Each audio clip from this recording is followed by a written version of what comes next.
तो दोस्तों टाटा टेक्नोलॉजी ने अपने क्वार्टर 4 के नंबर को डिस्क्लोज कर दिया है। तो चलिए देखते हैं क्या है क्वार्टर 4 के नंबर्स के अंदर। लेकिन उससे पहले बता दूँ कंपनी को उससे डिविडेंड की भी अनाउंसमेंट की गई। ₹35 प्रति शेयर के हिसाब से कंपनी आपको डिविडेंड देने जा रही है। चलिए कंपनी के नंबर देखते हैं। टाटा बेसिकली क्रोस में है।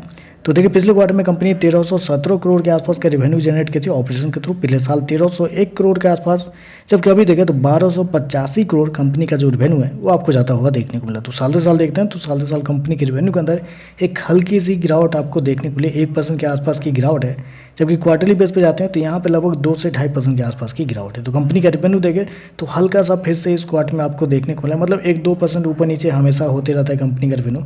वही यहाँ पे भी देखने को मिल रहा है, 1-2% ऊपर नीचे आपको देखने को मिला है। हालांकि कंपनी का रेवेन्यू तो गिरता हुआ देखने को मिला है, लेकिन मार्केट का अनुमान था कि थोड़ा सा बढ़ता हुआ देखने को मिलेगा, क्योंकि मार्केट का अनुमान था 1330 करोड़ और कंपनी ने शो किया है 1285 करोड़ के आसपास। खर्चे की बात करते हैं, पिछले क्वार्टर में कंपनी ने 1119 करोड़ खर्च किया था, पिछले साल 1094 करोड़। अभी देखें तो 1088 करोड़ आपको देखने को मिल रहा है। चलिए कंपनी का प्रॉफिट क्या निकलता है वो देखते हैं। तो देखिए पिछले क्वार्टर की बात करते हैं तो पिछले क्वार्टर में कंपनी का प्रॉफिट 168 करोड़ के आसपास था, पिछले साल 157 करोड़।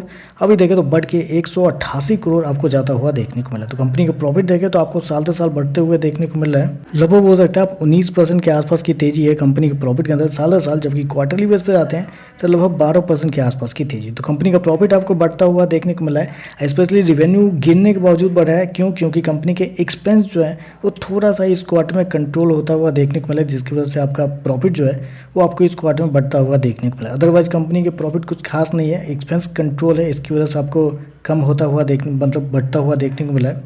कंपनी शो किया है 188 करोड़ के आसपास का प्रॉफिट इस क्वार्टर में, जबकि मार्केट का अनुमान था लगभग 177 करोड़ के आसपास। और अगर कंपनी के मार्जिन की बात करते हैं तो पिछले साल कंपनी का मार्जिन था 12.06। पिछले क्वार्टर की बात करते हैं तो पिछले क्वार्टर में 12.75 के आसपास था, जबकि इस क्वार्टर में देखें तो कंपनी का मार्जिन बढ़ के 14.63 आपको जाता हुआ देखने को। तो कंपनी के मार्जिन तो बढ़े हैं इस क्वार्टर में, साल दर साल क्वार्टर दोनों। ईपीएस की बात करते हैं तो देखिए पिछले क्वार्टर में कंपनी का ईपीएस ₹4.16 के आसपास, पिछले साल ₹3.88। अभी देखें तो ₹4.66 के आसपास आपको देखने को मिला। तो ओवरऑल देखें तो नॉर्मल टाइप के नंबर आप कहेंगे, क्योंकि सबसे मेन तो रेवेन्यू होता है। रेवेन्यू बहुत लंबे क्वार्टर से देखें तो कंपनी का बढ़ ही नहीं पा रहा है, 1-2% ऊपर नीचे में कंपनी का रेवेन्यू फंसा हुआ है काफ़ी लंबे समय से।